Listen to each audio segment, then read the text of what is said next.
caps of the crown. It's very rare to see it. It's only seen at the state opening and at coronations. So maybe once a year, normally, for the state opening. And it's not used on any other occasion.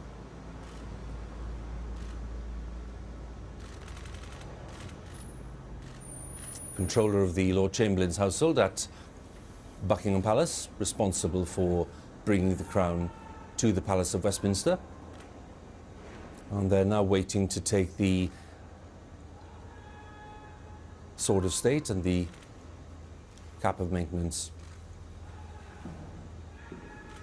into the, what we call the Regalia Room, which is just onto the left-hand side as they arrive. Cap of Maintenance there, crimson velvet and trimmed with ermine. A reminder of the time when the Pope, so it shows you how long ago it is, the Pope used to give a cap to favoured monarchs. But it's now become more of an emblem of authority. And the Sword of State, which is a proper treasure in the sense that it was used, it's the very one used at the coronation of James II back in the 1680s.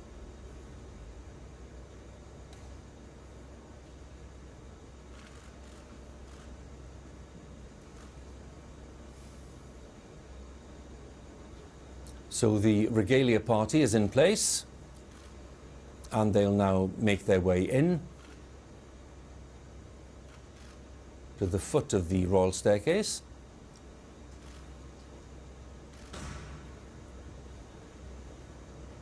The two maces in place as well, so the party can now move forward.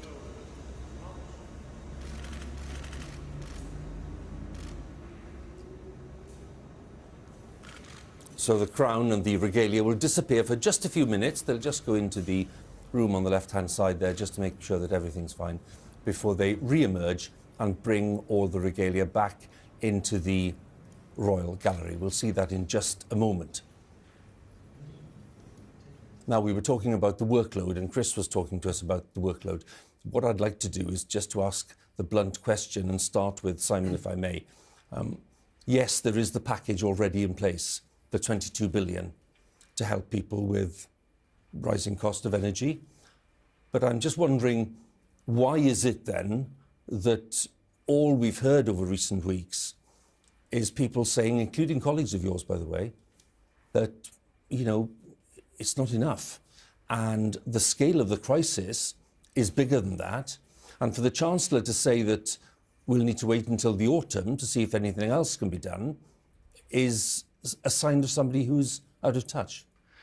No, I mean, we shouldn't lose sight of several important dynamics in this. The first of which is that 22 billion is an enormously substantial package of measures, and this includes the action we've taken on energy bills, as you say, but also the forthcoming cut to national insurance, which will take effect in July, which means that 70% of people will be paying less in national insurance, even accounting for the new health and social care levy to deal with COVID backlogs. But it's also the action we've taken on universal credit to cut the taper rate so that people can keep more of what they earn, our action on fuel duty, all the things which together do amount to a very substantial offer from the government to try and ease these pressures.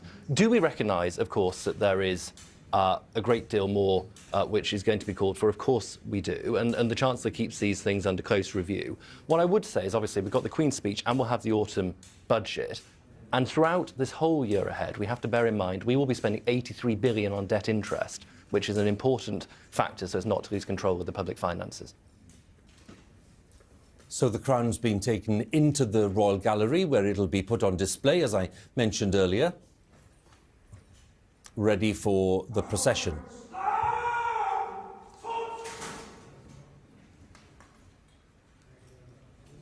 The crown, which was made for George VI back in 1937.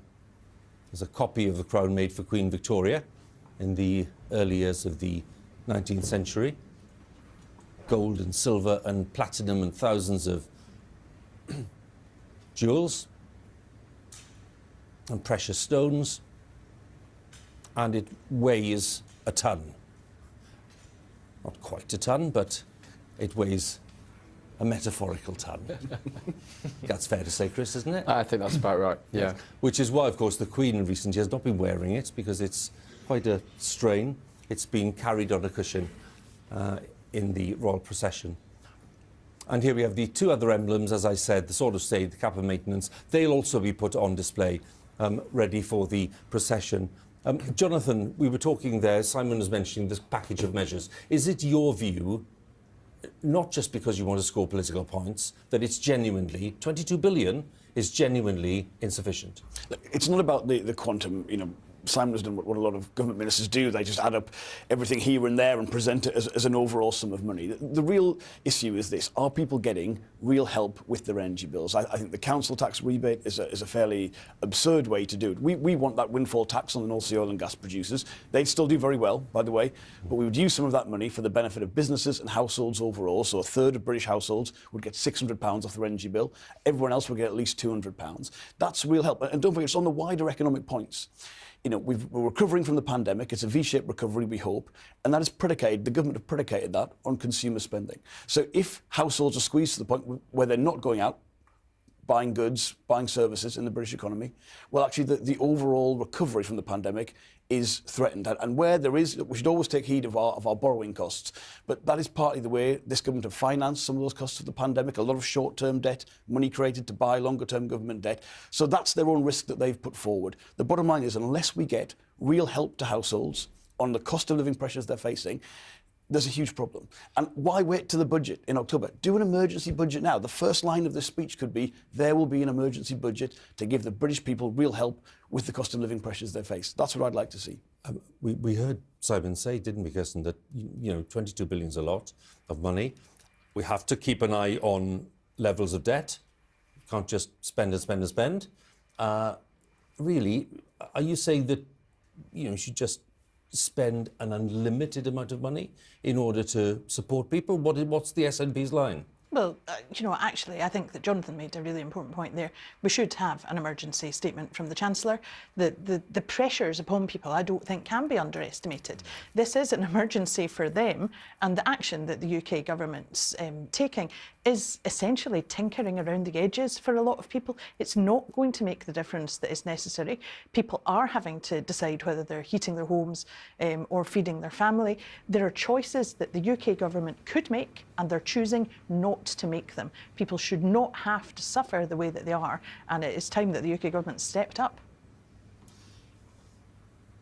The Lord Great Chamberlain, Marquis of Cholmondeley, who's the man in charge of this royal part of the Palace of Westminster, has gone to collect the crown and take it into the robing room, ready for the procession when the Prince of Wales and the Duchess of Cornwall, Duke of Cambridge, arrive in a short while. In the meantime, let's join Rita. I'm pleased to say that I'm joined by Caroline Lucas from the Green Party and Liz Saville-Roberts from Plaid Cymru, both of whom will be in the chamber to listen to the speech. Caroline, your party did very well in the local elections. Congratulations. You doubled your councillors. What are you hoping for from today's speech? Well, today, of course, has seen a new report from the Met Office, which tells us that the climate emergency is accelerating even faster than people feared. So what I want to see is tackling that climate emergency front and centre of this Queen's speech.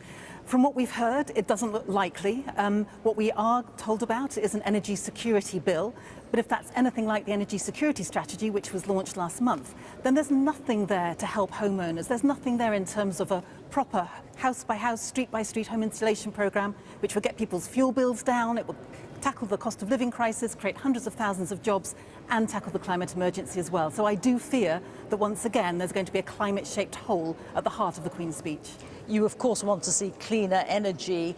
What we are expecting from this bill is an emphasis on cleaner fuel, on nuclear, on wind, on hydrogen. Isn't that the way to go? Well, nuclear is a massive distraction. It is costly and it is slow. Yes, of course, we need to see investment in green energy like wind and solar and so forth. But my worry is that what we're also going to see is more North Sea oil and gas licenses. The International Energy Agency has been absolutely clear that there can be no new oil and gas licences if we're serious about getting climate change under control. And so the fact that the government seems to be completely ignoring that, going ahead with it, is deeply worrying. We hoped there would be a nature bill in this Queen's speech too. That seems to have gone, and I can only wonder what Prince Charles is going to make of it. He, of course, an ardent environmentalist, will be reading out a Queen's speech that has hardly got anything in it on that vital subject. OK, Caroline, thank you. Liz Saville-Roberts, what are you hoping to hear in this speech?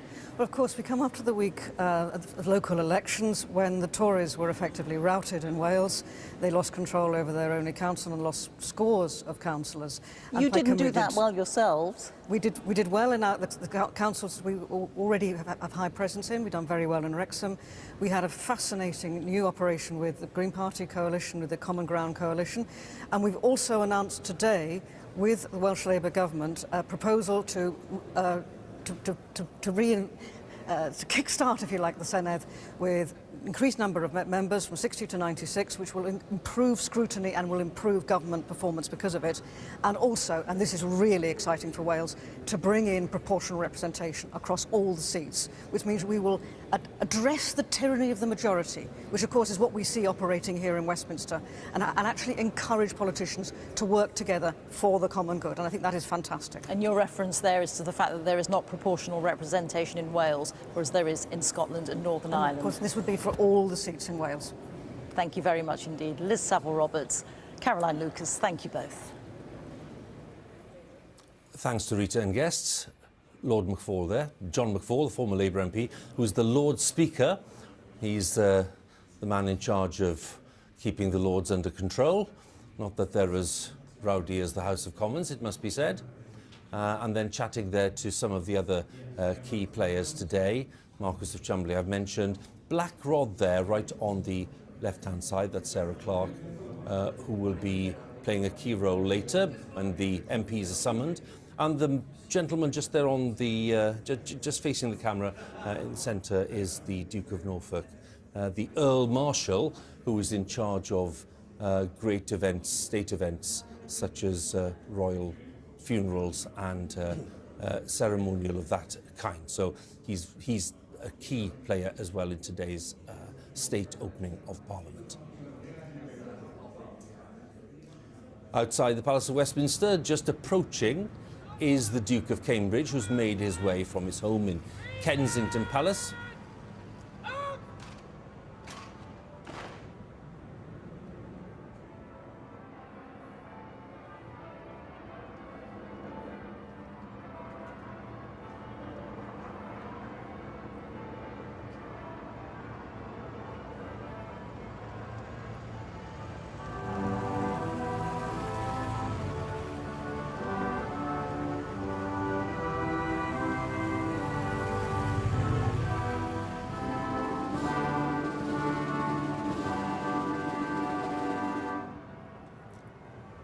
Curtailed version of the national anthem for the royal party as they arrive.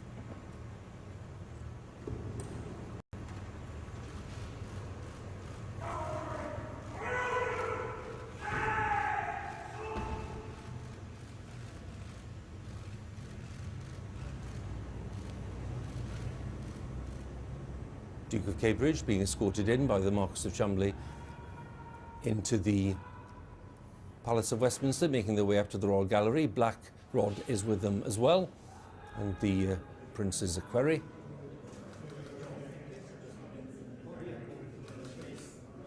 And I mentioned the dismounted detachment of the Household Cavalry. Well, they've been joined there on the Royal Staircase by the heralds who provide advice to the monarch and to others in the House of Lords as well on all matters heraldic to do with precedence and heraldry. And in a moment when the procession gets underway, we might catch a glimpse of the new Garter King of Arms, who is the most senior herald. So just see the Duke of Cambridge then making his way into the robing room, where he'll wait now for a few minutes for the Prince of Wales and the Duchess of Cornwall to arrive, maybe in 3 or 4 minutes' time. So we'll wait for that. Chief Secretary, just to come back to you, you've got two of your colleagues here, say parliamentary colleagues, saying, you know, yes, you've put this package together. You don't seem to be injected with a sense of urgency about it. I'm returning to the question about whether people are in touch or not. What's the problem with putting more measures in place now? Well, there is a fierce urgency about making sure we get the right decisions in place for the country, Hugh. And we spend, roughly speaking, £1 billion a year on public services and our investment programmes. So the government commits an awful lot of money. We have to be responsible custodians of the public finances. In the end, with an inflationary crisis, trying to spend your way out of it is a recipe for absolute disaster. And so, as the Prime Minister was rightly saying at the weekend, we need to grow our way out of this challenge as much as alleviate the pressures on the public. And the two things need to be held in tandem. That's why we'll be seeing measures around, for example, the new UK infrastructure bank, transport, energy, all the things which will actually unlock jobs and growth more evenly across this country. I represent Middlesbrough, one of the more deprived communities in England. There is no way in which I am blind to the pressures that the public face. What I'm acutely conscious of is that if the centre-left had their way, and we heard Plaid Cymru advancing the case for more politicians, which I found pretty extraordinary a few moments ago, then we would be trying to bend our way and borrow our way out of a problem, and that is not the way. Kirsten, we may see the Prince of Wales coming along in a moment, so if we do, we'll show the images. Scottish Power yesterday was saying, oh, we want £1,000 off the bill of many households. You know, we want the government to come up with that. Again, I'm just putting the point to you, that's got to be paid for at some point. Is that a strategy that you would back? No, you know, I don't think it's doubting that things have to be paid for. That, you know, that's not really, I don't think, what anybody is arguing against. But what I'm saying, and what many other people are saying, and actually what I took from the comments, which I also heard from Scottish Power, is that the way things are being organised just now is not good enough. People are struggling. That struggle will become greater, and not acceptable that the choices that the UK government is taking is actively people's lives more difficult. You know, look at the Scottish Government in contrast, look at the Scottish Child Payment, look at the uprating of benefits. There are things that the UK government could do which it is actively not to do, and the impact of that is felt by those who can least afford it, and that pressure will only increase. So the UK government really should be stepping up, making some kind of emergency provision, and making it now, unless they are, as I fear, completely out of the realities of many lives. You said, Jonathan, you'd like the first line of the speech to be an emergency statement, an emergency budget. Would a plan, such as the one we heard yesterday from Scottish Power, to knock £1,000 off the bills of, you know, millions of households, which involve a considerable sum of money, as you know, would that be something that Labour would put forward? Well, we want to help with energy bills, but we would do that by raising the money through a windfall tax on the North Sea oil and gas producers, use some of the existing revenue flowing into the Exchequer, because, of course, these record energy bills mean record VAT receipts for the Exchequer. So we would do that, and we would do a series of measures, including taking VAT off energy bills and expanding Warm Homes discount to give people real help. But just one point, say you were to take VAT off energy bills, that would help households, but that would also ease the inflationary pressures on people. And from a Labour point of view, we don't want to borrow money to grow the economy. We want to grow the economy, because the reason you're facing some of the very difficult decisions you are is the economy hasn't grown anything like it should have done in the last 12 years.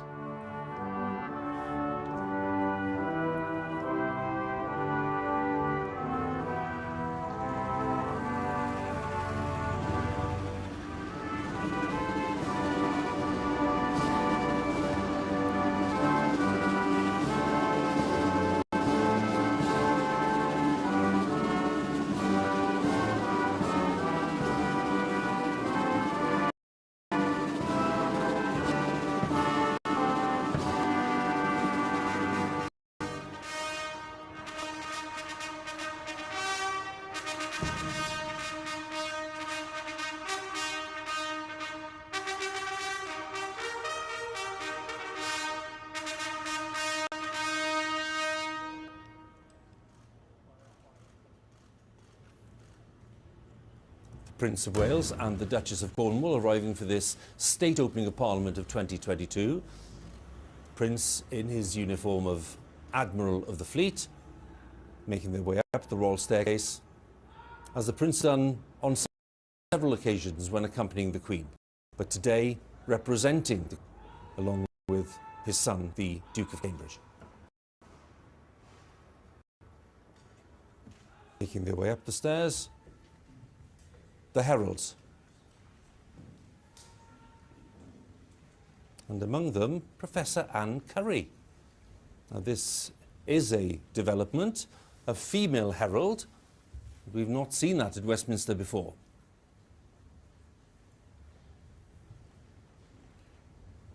Heralds being led by the Garter King of Arms, Peter Vine White.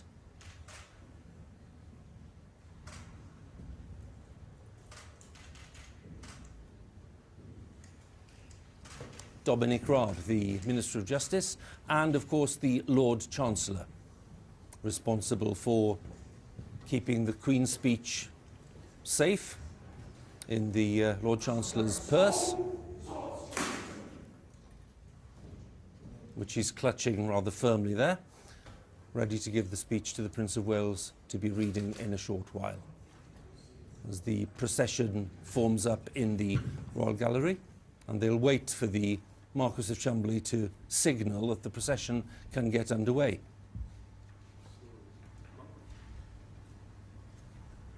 So we'll keep a close eye, obviously, on what's going on, and as soon as the procession starts, we'll be back in the Royal Gallery immediately. Chris, where is this debate on cost of living going to go? I think it's worth taking half a step back to seeing the discussions we've had in the last 15, 20 minutes in the context of the last couple of years. So along came the COVID pandemic and an unprecedented government intervention in an unprecedented circumstance, meaning that there was a vast amount spent then with obvious consequences as far as debt and debt interest payments are concerned now, but also creating space for a political discussion, as we've seen this morning, where opposition parties can make the point, well, look what you did then, look at the scale and the severity of the situation around the corner, with people privately acknowledging in government that things look pretty bleak across the next 12 months, and the argument, as you're hearing this morning, about a desire to see more done now, with the government trying to weigh that up in the context of a situation where taxing and spending is at unprecedented levels in our lifetimes for any colour of government. So that's the context in which today's discussions are happening. Let's take a look in the lobby, the central lobby and the members' lobby of the House of Commons. Part of the drama of the day, which is ahead of us. And I love this part of the state opening, and lots of you watching tell us every year that this is a part that you like. Now, there's the inspector in the lobby, the central lobby, ready to tell strangers, in other words, non-parliamentarians, to take off their hats in readiness for the Speaker's procession, because the Speaker will be processing from his residence, which is at the northern end of the palace, down through the corridors towards the central lobby and then along to the members' lobby of the House of Commons, where there'll be quite a few MPs gathered today. No doubt they'll greet him in a friendly way, and then into the chamber of the Commons, ready to be summoned to go to listen to the speech in the House of Lords. All waiting patiently in the Royal Gallery for those great doors to open into the robing room, and for the state trumpeters, the husband and wife team, to sound the fanfare and to get the procession underway. The heralds, of course, they're now facing the chamber itself, and they'll be making their way along with the royal party. Party will include senior members of the armed forces, senior officials from the royal household, Prince of Wales, Duchess of Cambridge, Duchess of Cornwall, and the Duke of Cambridge, having had the special permission from the Queen to represent her at this state opening, given the fact that Her Majesty is not able to attend because of what the palace described last night as episodic mobility problems. Queen, of course, has had to cancel quite a few appearances in public in the last few months, but in fairness, as my mother keeps on reminding me, Her Majesty is 96, you know, and these things are to be expected, which I think is a good dose of common sense. It's interesting, Chris, when we talk about the way that this state opening is playing out.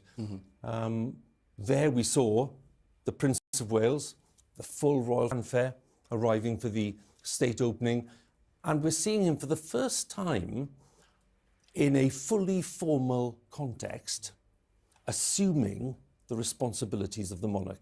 Yeah, and that's a profound moment, isn't it? And a profound moment in the context of the familiarity of every other element of the ceremony that you've been talking us through, timed to the second, all of the elements of it, slowly evolving over time, as you've pointed out, some of the new elements of precedence this time, with that really striking one at the centre with the Prince of Wales, and that glimpse into the future as well. And you think of it, don't you, from his perspective, the thoughts that he must have had looking towards performing at an event like this, and then in this particular context doing it for the first time, having been on plenty of occasions before, but performing the central role today, really quite something. And the other thing which, I mean, maybe the guests as well have got a view on this, but looking back, obviously, when we heard the news yesterday, everyone was looking at the history books, because, of course, Queen Victoria wasn't mad keen on this ceremony. She wasn't mad keen on many things, including the birthday parade, which she only attended once, I think, towards the end of her reign. But the Lord Chancellor was the one who stepped in for Queen Victoria to deliver the speech. That was the protocol involved. So the interesting thing yesterday, and certainly from a government point of view, given the formality involved, was this enactment really of the letters patent, so that the Prince and the Duke could step in and not just represent the Queen on a fairly informal basis, but to do so with full formality. That's right, Hugh, and I think it shows the flexibility of the royal family. But I think you know, our shared mood today is just an appreciation of Her Majesty the Queen in her Jubilee year. She's given so much service to this country, and as you say, it is so strange seeing today without her. But it reminds us all, as you say, that she is 96 years old. She has given a lifetime of service, and I think everyone's thoughts will be with her today, because I suspect she will be missing this keenly. I'd have thought so, when you think that today, I think, would have been the 68th state opening. Let's wait for the instruction from the inspector, because I have a sense that it's coming up fairly soon, because the inspector will be told that the Speaker's procession is on its way, and then they will come into view at the far end there. All the expectation. This happens every day that Parliament's in session, the House of Commons in session.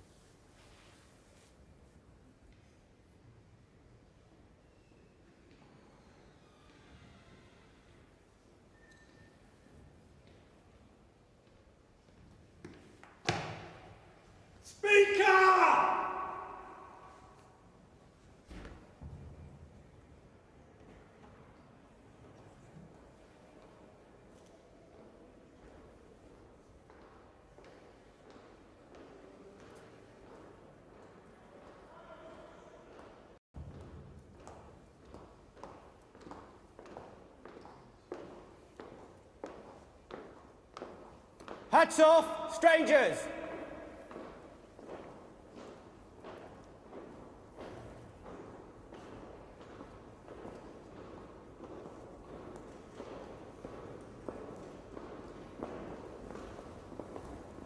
Sergeant-at-Arms and the Speaker's chaplain in the procession, Sir Lindsay Hoyle, the Speaker of the House of Commons, who's known for his cheerful manner and his way of trying to cajole MPs into doing as he wants them to do and to curb their enthusiasm sometimes. And into the members' lobby of the House of Commons.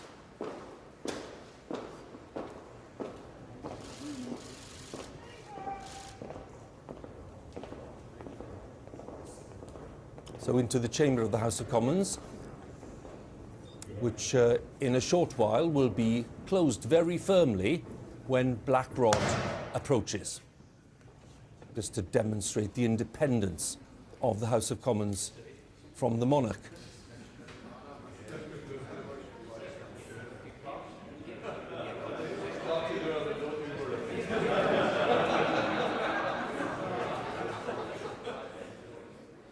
Plenty of smiles and a bit of laughter. And look at the contrast, silence in the Royal Gallery as the Yeomen of the Guard and the heralds wait to start the procession once the royal party emerges from the robing room.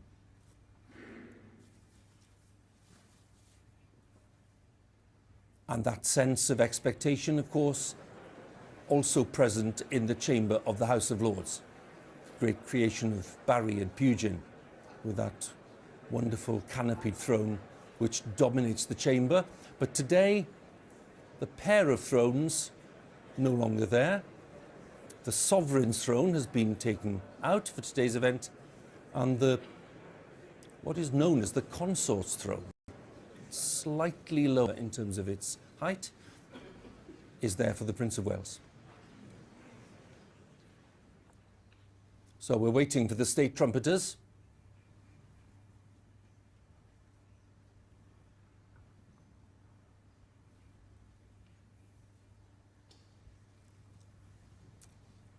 Lord Chancellor Dominic Raab,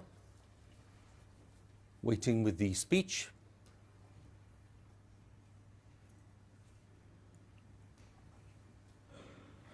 And all the diplomats and all the guests, some of whom have been here before, some of whom are here for the first time, getting a taste of the colour and the pageantry of the state opening of Parliament. There's nothing quite like it.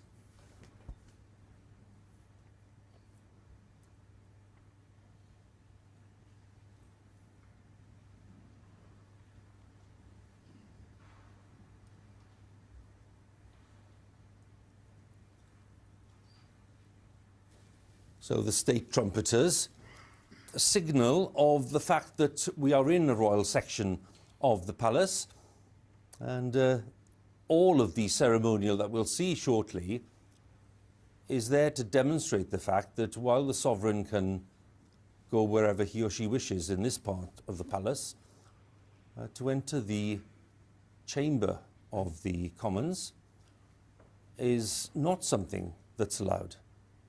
It's not something that's welcomed.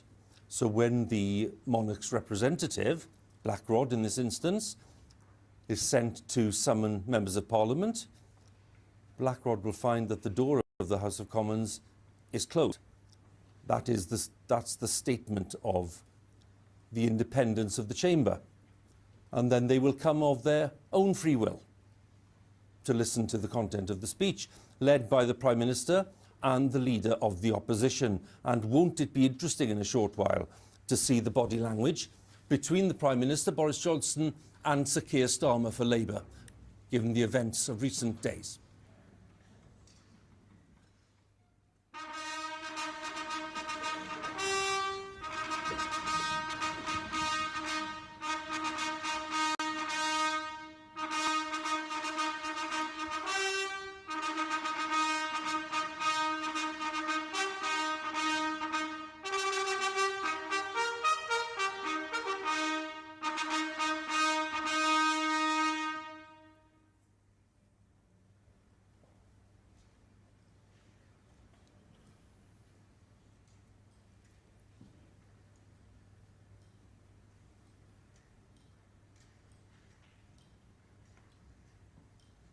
So the royal procession, this state opening of 2022, gets underway, led by the Marquess of Cholmondeley and the Duke of Norfolk. There we have the imperial state crown leading the way, a sign of the authority of the day's proceedings.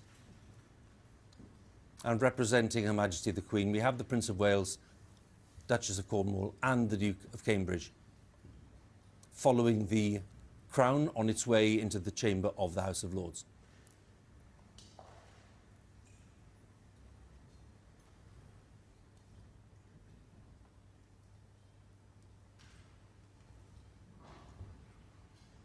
Slow progress, deliberate progress towards the Prince's chamber.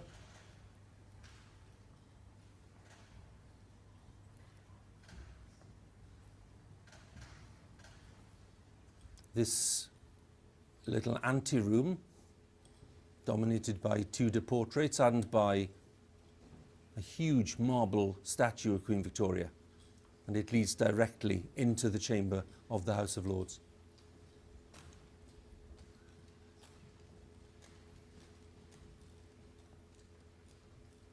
And they enter the chamber. To the left-hand side of the thrones, as we look into the chamber from that point, they all stand. Prince of Wales will take his place on the throne that's been set for him. The crown will be placed on that table, and we'll await the signal for members of Parliament to be summoned to the House of Lords. My Lords, pray be seated.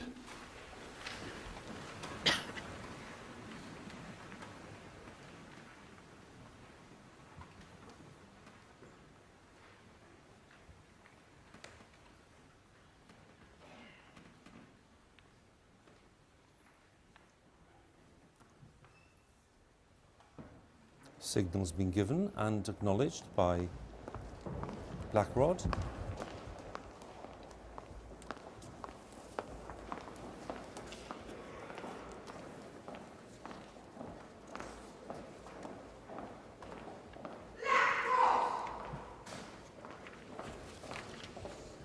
The announcement that Blackrod is on her way into the members' lobby and to the door of the Commons. Close the door!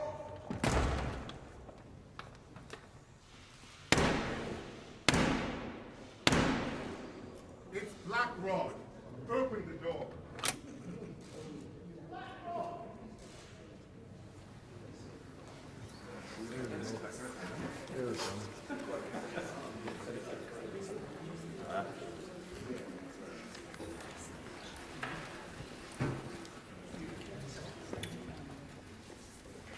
Mr. Speaker, the Queen commands this Honourable House to attend her Councillors of State immediately in the House of Peers.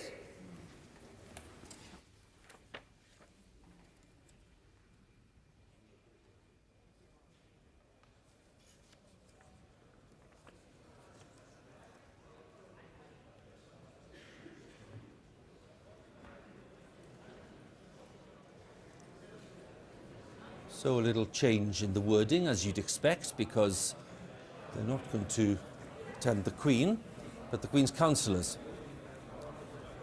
Sergeant at Arms leading the way, and there we saw Boris Johnson and Sir Keir Starmer. We'll get a better look now as they process through the members' lobby and then along the corridor through the central lobby down towards the House of Lords. The Speaker, Lindsay Hoyle, chatting to Blackrod. And the Speaker's chaplain. No, thank you. And don't seem to be talking too much. Chris, did you see that? It's an exhibition really replete, isn't it, for body language experts. Oh, they are now. And smiles.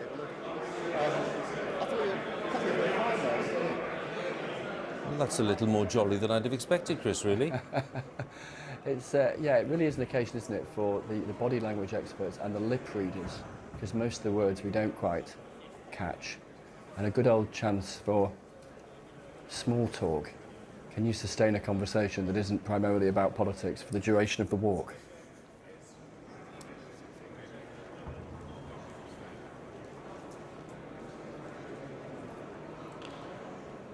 So here we have really hundreds of members of Parliament, in contrast to last year's, which had fewer people here, which was really reduced in numbers, but we're back to full strength, more or less, this year in terms of members of Parliament anyway.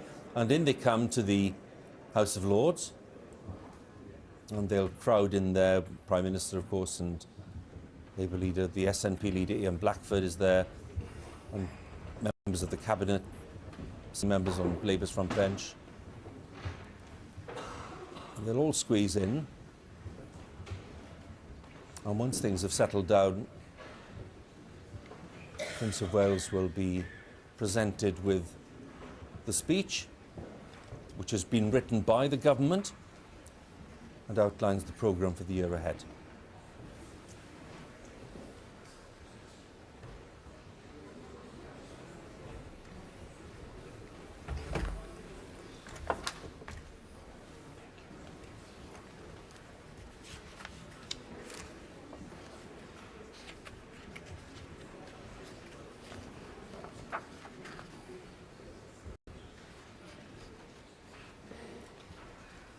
My Lords and members of the House of Commons, Her Majesty's government's priority is to grow and strengthen the economy and help ease the cost of living for families. Her Majesty's government will level up opportunity in all parts of the country and support more people into work. Her Majesty's ministers will continue to support the police to make the streets safer and fund the National Health Service to reduce the COVID backlogs. In these challenging times, Her Majesty's government will play a leading role in defending democracy and freedom across the world, including continuing to support the people of Ukraine. Her Majesty's government will drive economic growth to improve living standards and fund sustainable investment in public services. This will be underpinned by a responsible approach to the public finances, reducing debt while reforming and cutting taxes. Her Majesty's ministers will support the Bank of England to return inflation to its target.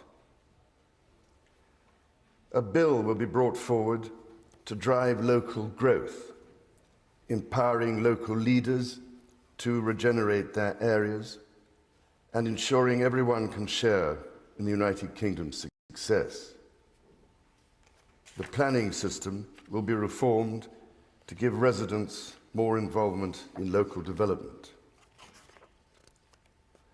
Her Majesty's government will improve transport across the United Kingdom, delivering safer, cleaner services and enabling more innovations.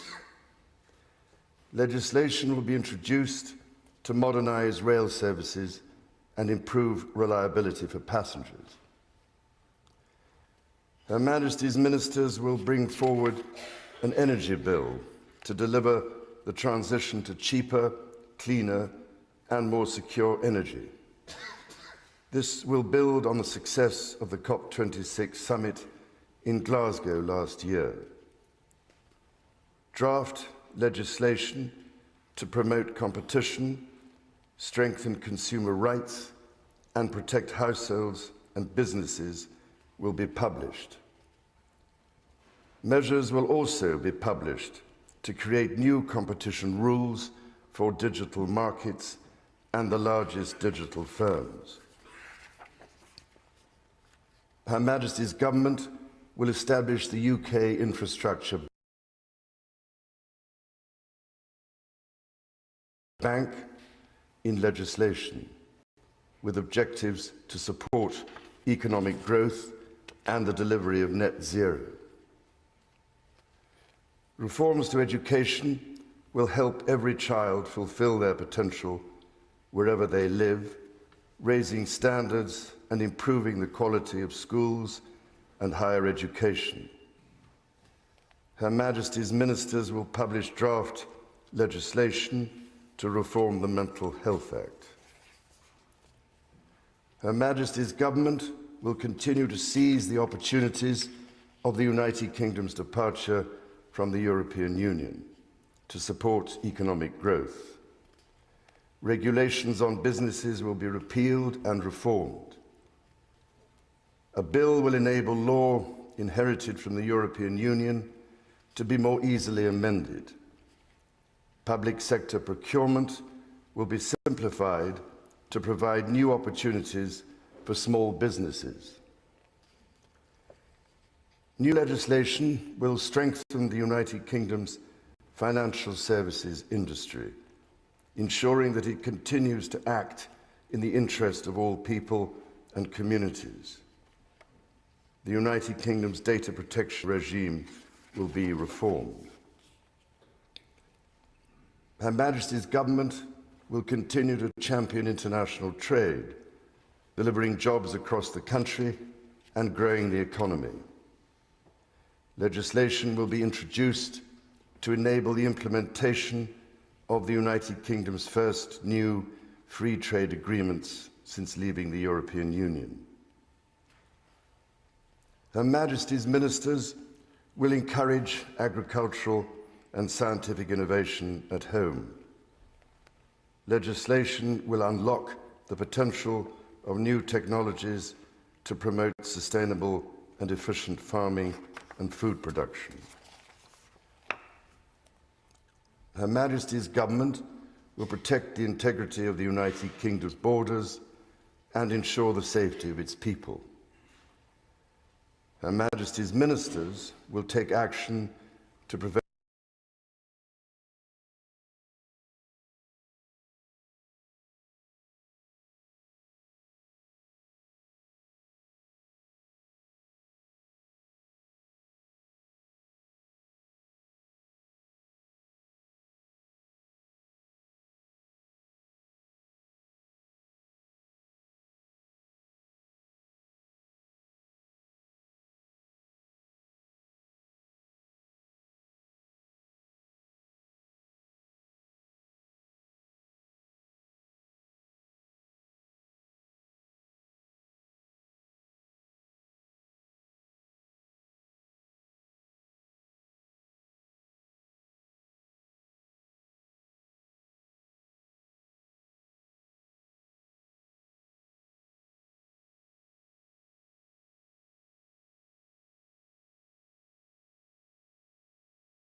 dangerous and illegal channel crossings and tackle the criminal gangs who profit from facilitating them. Legislation will be introduced to ensure the police have the powers to make the streets safer. A bill will be brought forward to further strengthen powers to tackle illicit finance, reduce economic crime, and help businesses grow. Measures will be introduced to support the security services and help them protect the United Kingdom. Her Majesty's government will lead the way in championing security around the world. It will continue to invest in Her Majesty's government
armed forces.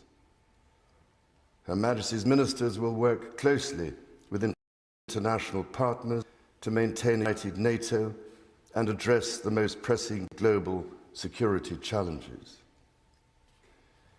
The continued success and integrity of the whole of the United Kingdom is of paramount importance to Her Majesty's government, including the internal economic bonds between all of its parts.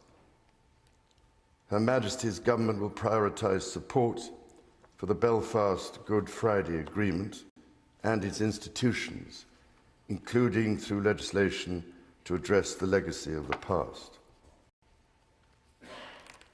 Her Majesty's government will ensure the Constitution is defended.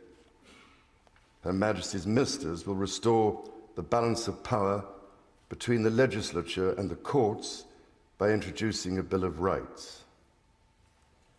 Legislation will prevent public bodies engaging in boycotts that undermine community cohesion. Her Majesty's government will introduce legislation to improve the regulation of social housing, to strengthen the rights of tenants and ensure better quality, safer homes. Legislation will also be introduced to ban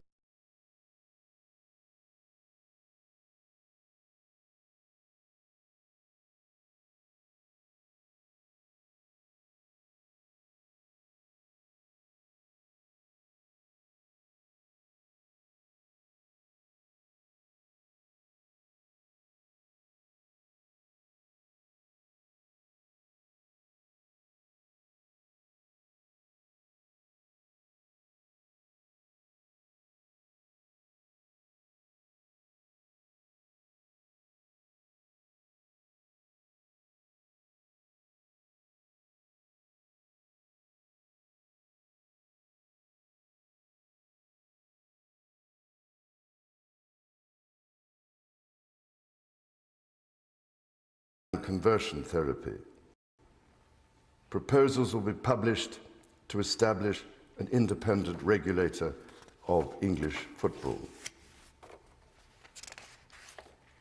In this year of the Platinum Jubilee, Her Majesty looks forward to the celebrations taking place across the United Kingdom and throughout the Commonwealth, and to the Commonwealth Games in Birmingham this summer.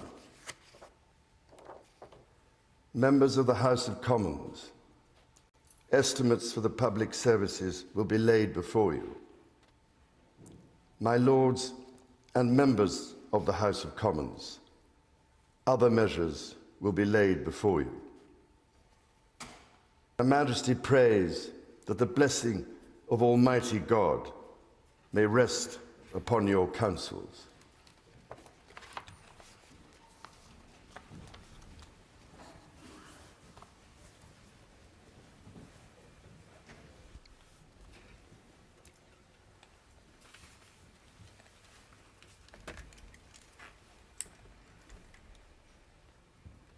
So the Prince of Wales has returned the speech to the Lord Chancellor, the Secretary of State for Justice, Dominic Raab.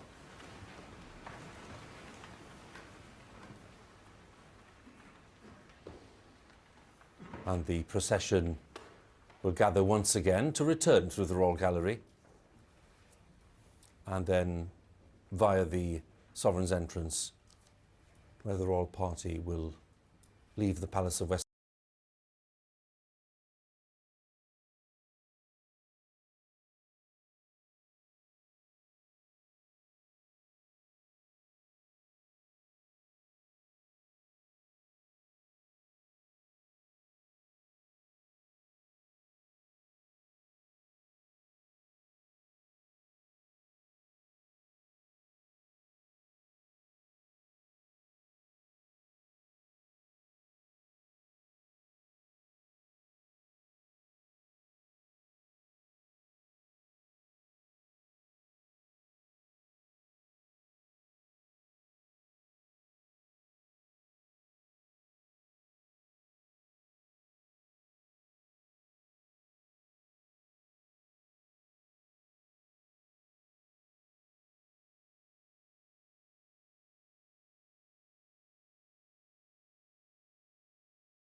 House of Commons sound.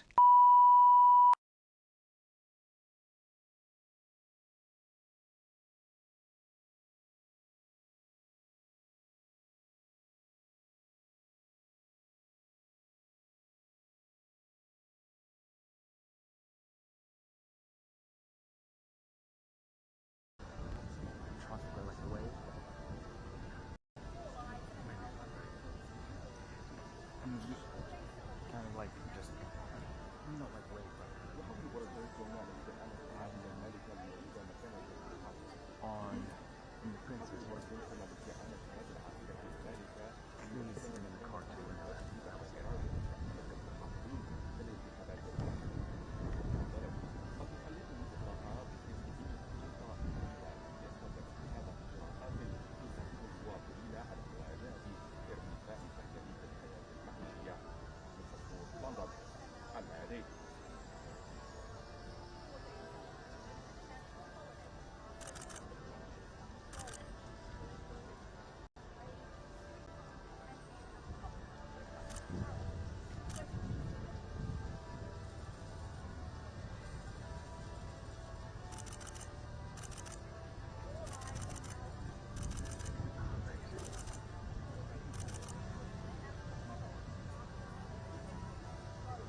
Pretty big sword.